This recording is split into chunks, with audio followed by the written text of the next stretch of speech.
you want to know what it is. The Matrix is everywhere. It is all around us. Even now, in this very room. You can see it when you look out your window or when you turn on your television. You can feel it when you go to work, when you go to church, when you pay your taxes. It is the world that has been pulled over your eyes to blind you from the truth. What truth?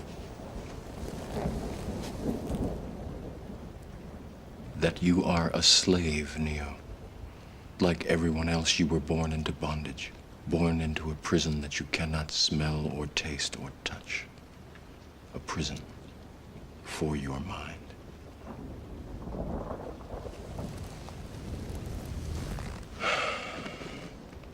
Unfortunately, no one can be told what the Matrix is. You have to see it for yourself.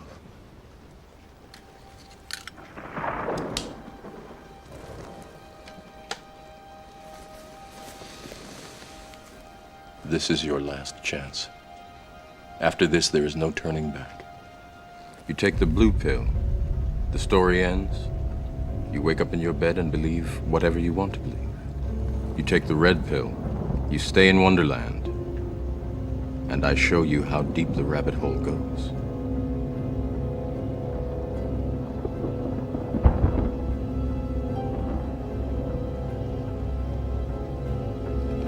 Remember, all I'm offering is the truth, nothing more.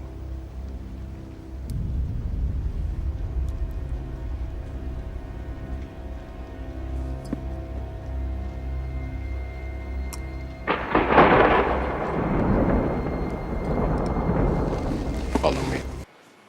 Morning. Morning. Tough act to follow. You destroyed me back there, just choking back the tears. Not just because of what you had to say, but because how the Spirit has been pressing down on me all week about what I'm supposed to be talking about today. And it lines up very well with what you just said. This is my prayer. This is a prayer right now, so bow your heads and pray with me. I will pursue your commands for you. Extend my understanding. Lord, open our eyes, open our ears, open our hearts that we may receive your message today. And we pray that in Jesus' name. All that he was promised was the truth. That's all that Jesus promised us, was the truth. And that truth set us free. Amen. Bear with me, this is a very long quote.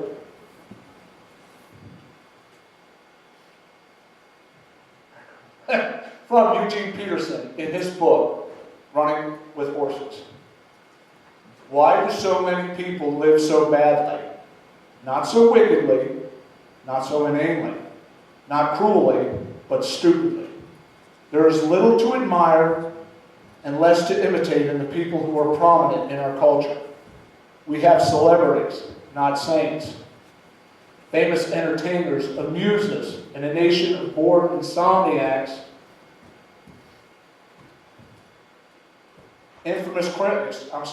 Famous entertainers amuse a nation of bored insomniacs. Infamous criminals act out the aggressions of timid conformists. Petulant and spoiled athletes play games vicariously for lazy people, lazy spectators. People aimless and bored amuse themselves with trivia and trash. Neither the adventure of goodness nor the pursuit of righteousness gets headlines. Come on. Sam said turn the TV on, didn't he? Sam said we go home and we put on TV so we don't have to think about what's going on around us. We are bored. We are aimless because we've settled for a lie.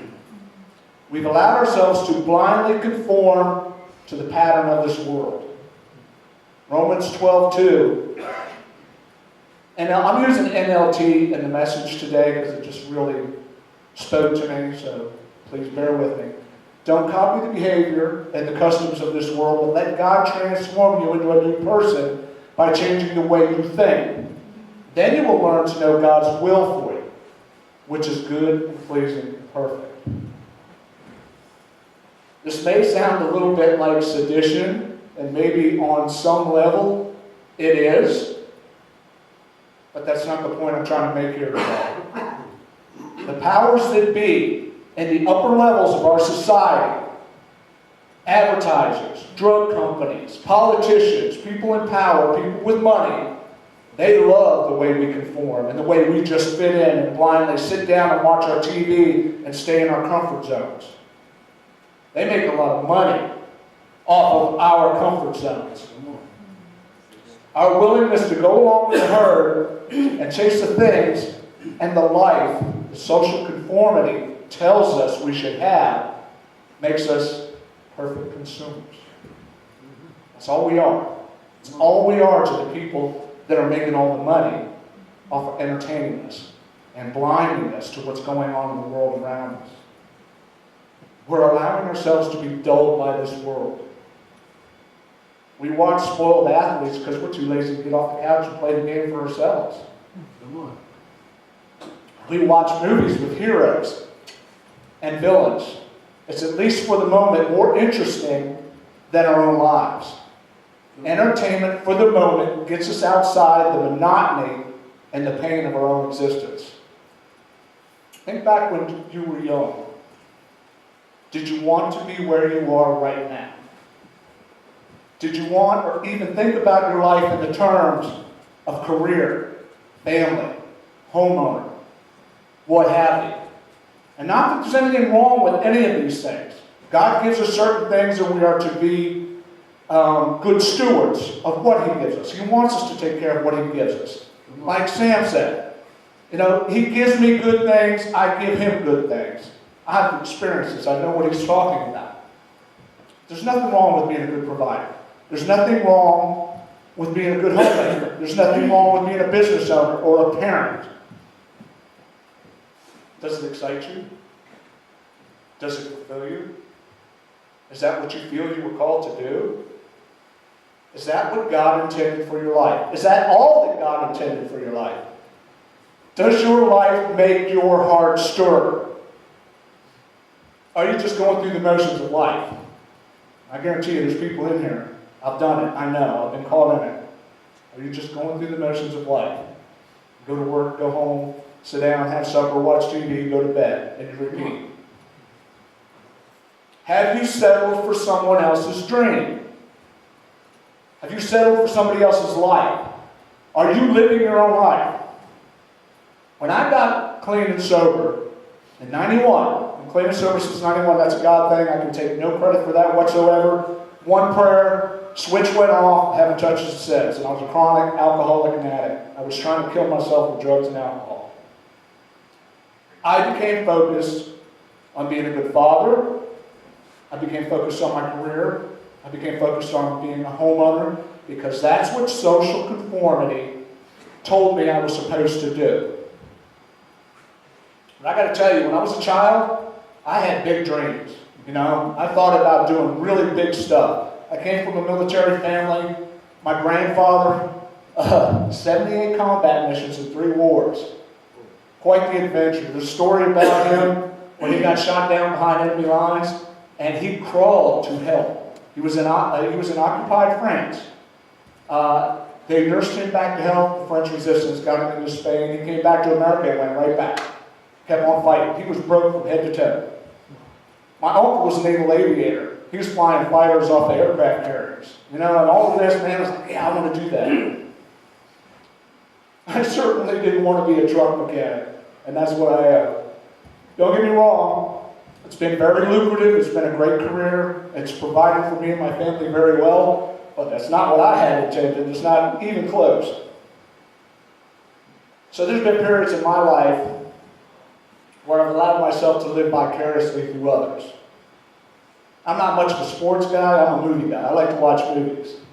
I like the movies where the underdog becomes the hero, right? I like movies where bad men stand up and do something righteous and start living out God's purpose for them. Of course, I know the movie was Hollywooded up, but I love the movie. It was great.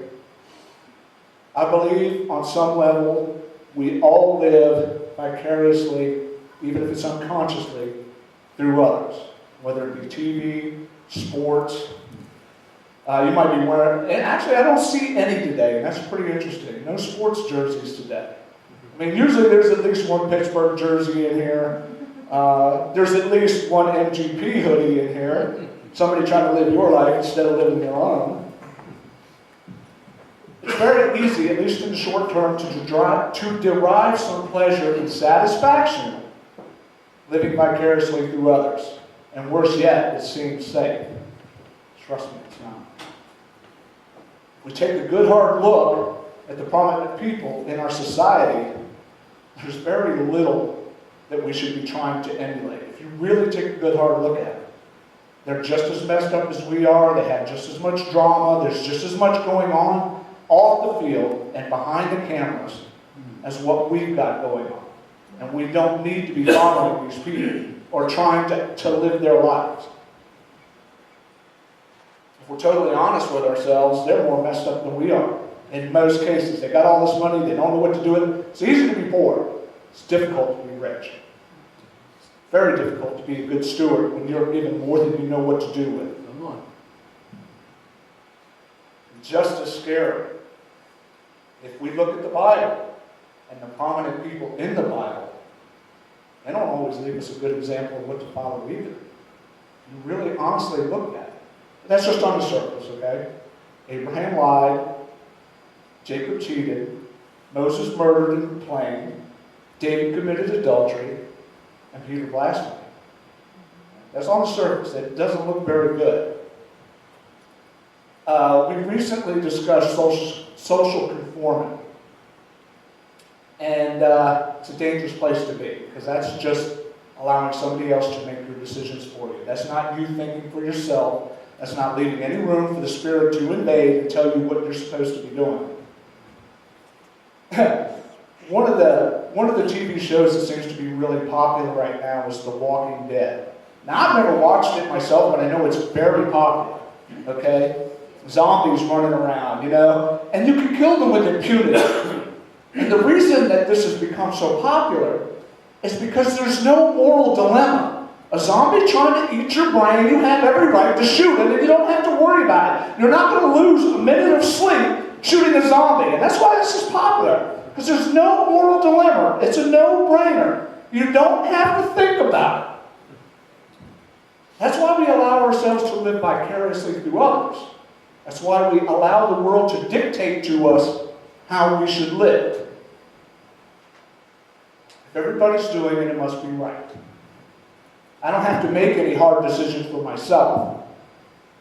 If I follow the crowd, I don't have to think for myself. I might possibly risk making a bad mistake. If I do, I may put myself in an uncomfortable situation. Okay, so here's the lie we've settled for.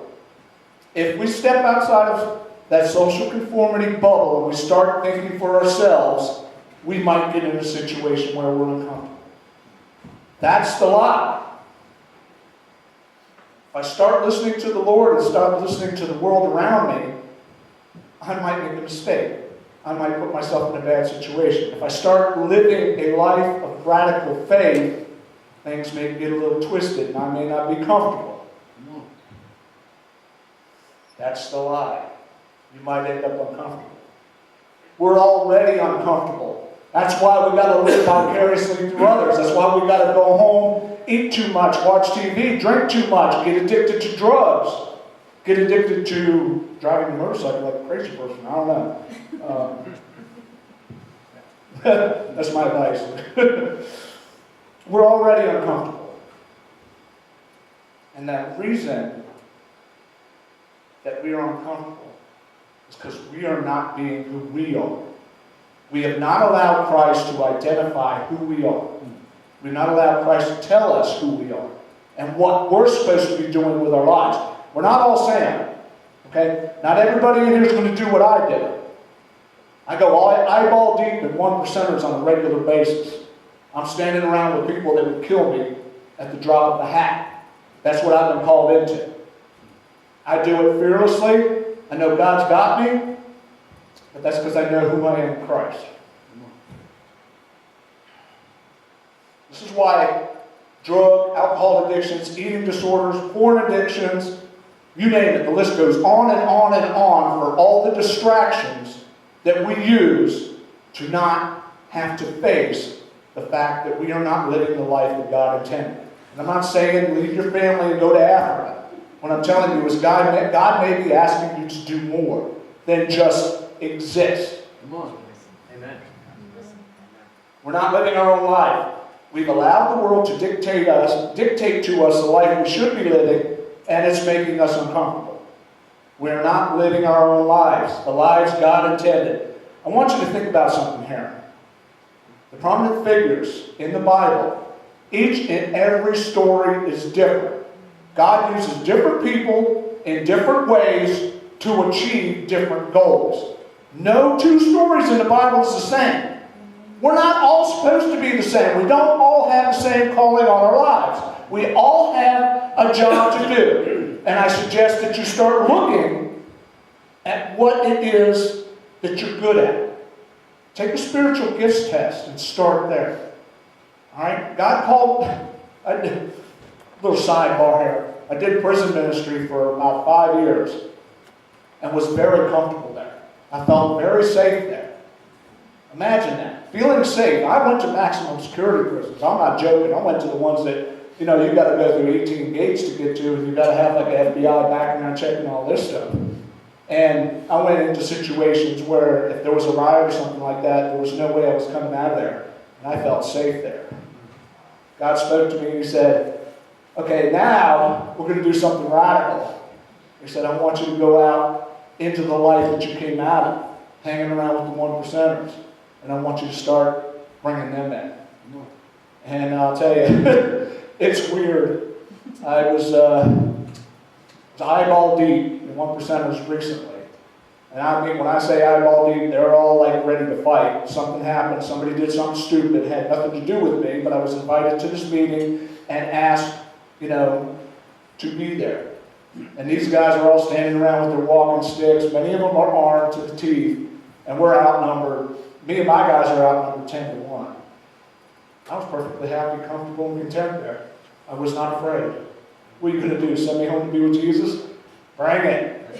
I've been hurt. Bring it. Not that I want to, but, it wouldn't be nothing new for me. We may find similarities in other people's stories. We may be able to relate to what other people are going through, but each and every one of us is an individual, and God has gifted each and every one of us for a different task. And if we would all just start walking in that, beautiful things can happen. Amen. It doesn't happen overnight. It takes dedication. Come on.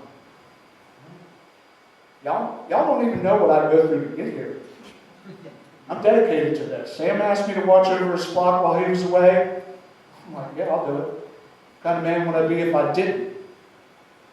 Now, the Lord did tell me I was going to be in a biker church.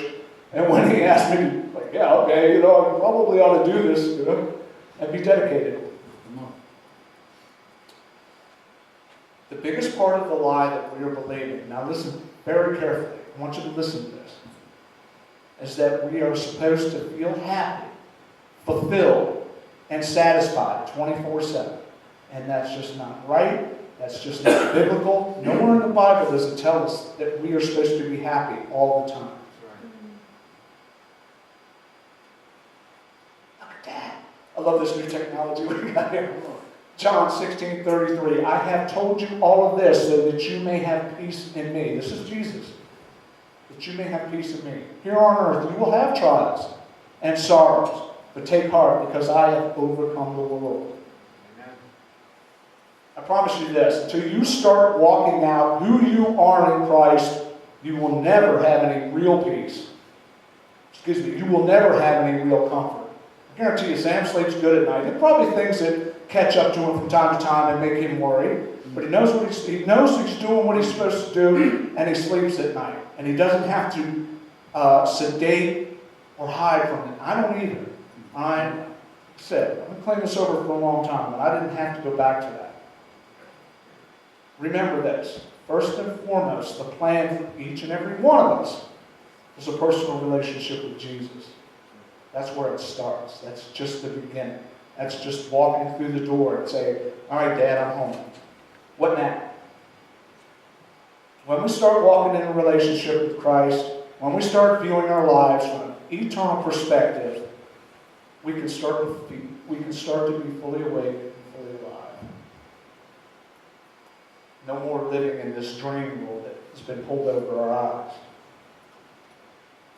Romans 15 through 17. This resurrection life you receive from God is not a timid, grave-tending life. It's adventurously expected. Greeting God with a childlike, "What's next, Papa?" God's Spirit touches our spirit and confirms who we really are. We know who He is. And we know who we are. Father and children.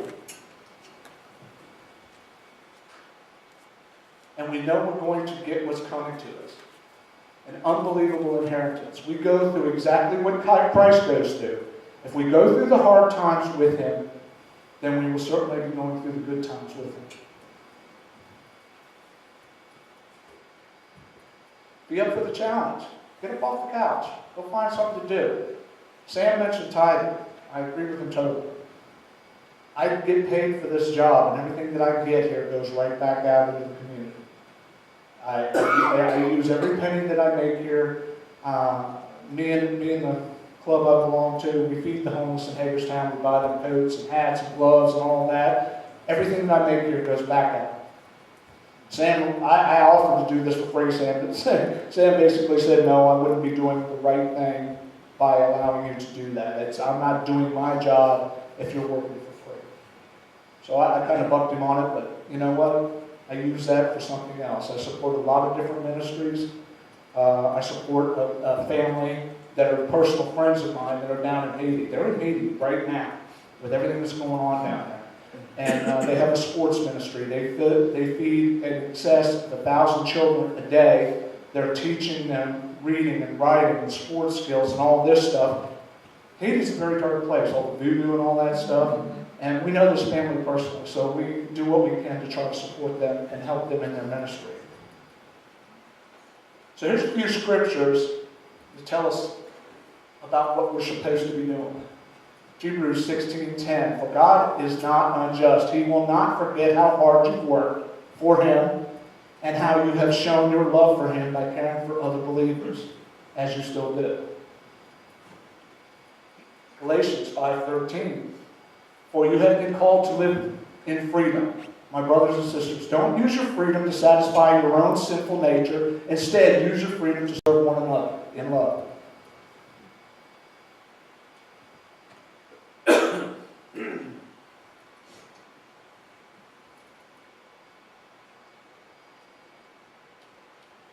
My bad, I left out of scripture.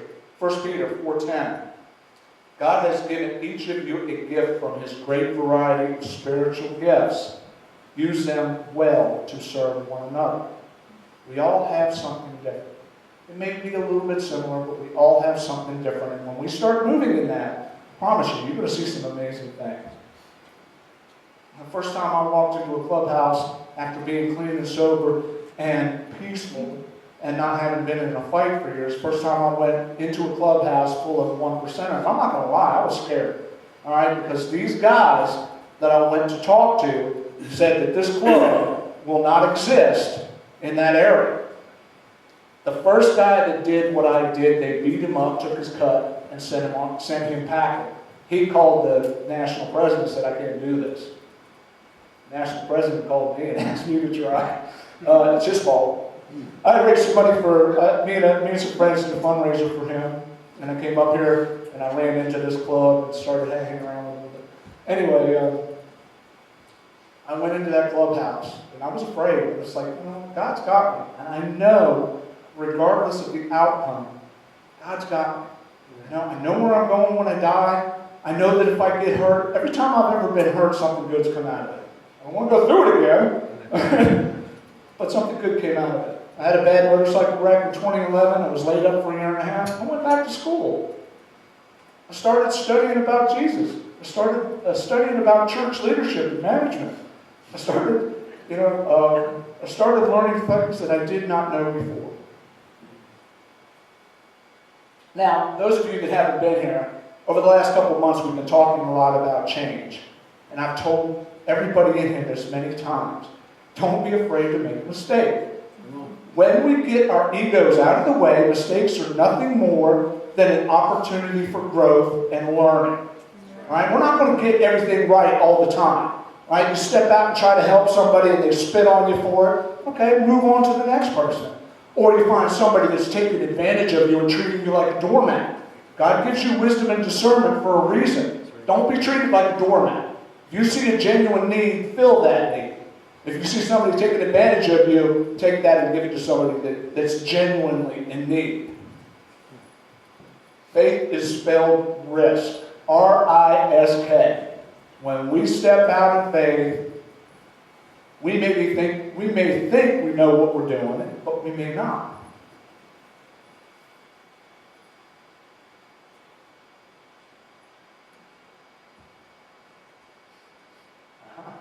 Okay. We're still adapting to this. We just started this a couple of weeks ago. James 2:14 through 16. What good is it, dear brothers and sisters, if you say you have faith, but don't show it in your actions? Can that kind of faith save someone? Suppose you see a brother or sister who has no food or clothing, and you say, goodbye, have a good day, stay warm, eat well. But you don't do anything to give that person food or clothing. What good does it do? If you don't test yourself, if you don't stretch yourself, you will never grow. You will be exactly the same tomorrow, the next day, the next day, the next day, for the rest of your life. Growth is uncomfortable. Growth takes work. So let me ask you this. Are you even sure about the faith you profess? Have you tested it? I'm not telling you to test the Lord. I'm telling you to test your faith. Like Sam said, empty your bank account and see what happens. I've done it.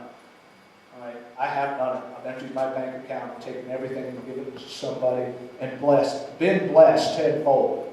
Doesn't always happen in our time or the way we think it's going to. But when I look back on the good things I've done, I've been paid back so much more than I've ever done.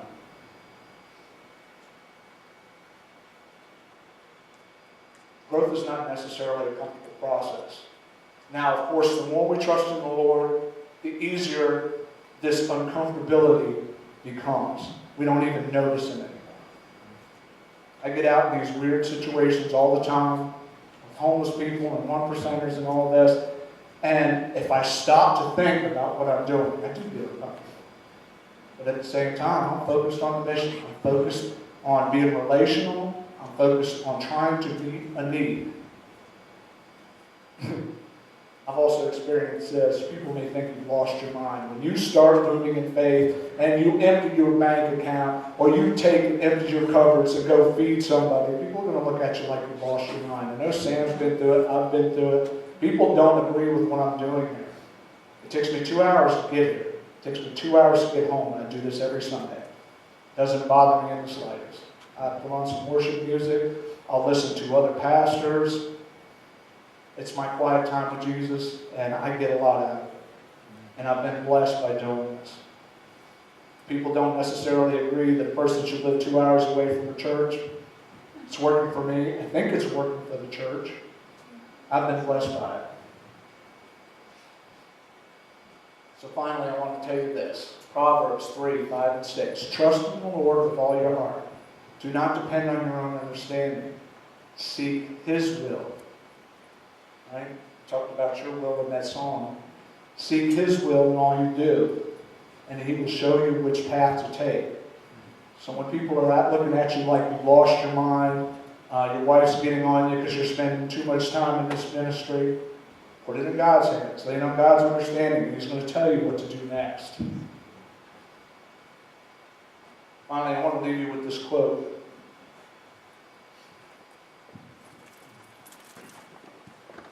This is from William McNamara, and we're not talking about the actor. He's been called a Christian mystic. Now, before you start thinking about that New Age mystic stuff, it's not that. A Christian mystic is somebody who is searching deeply to try to understand who God is. Okay? I stake the future on the few humble and hardy lovers who seek God passionately in the marvelous, messy world of redeemed and related realities that lie in front of our noses. I stake the future on those of us who are willing to put our stuff aside and start moving and helping others. I promise you this, right? Whatever depression or lack of energy or need to sit on the couch and watch TV and stuff your face, these things melt away when you get up off your butt and do something for somebody else.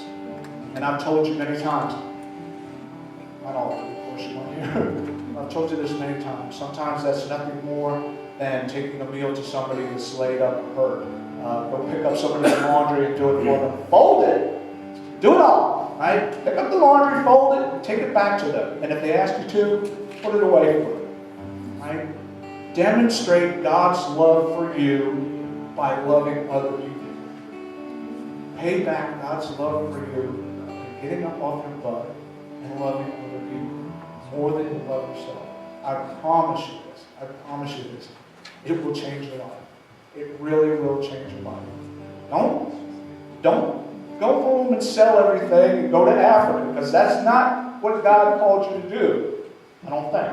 Pray about it. Ask God who you need to be looking out for, who you need to be taking care of, what you should be doing next. Should I be tithing more? Should I be sending to this mission or this mission or this mission or that? And there is a never-ending list of people that are out in this world doing good, like Sam. And Sam's a unique individual. Very unique. But I love him to death. It's easy to get stuck. It's very easy to get stuck. I've been there.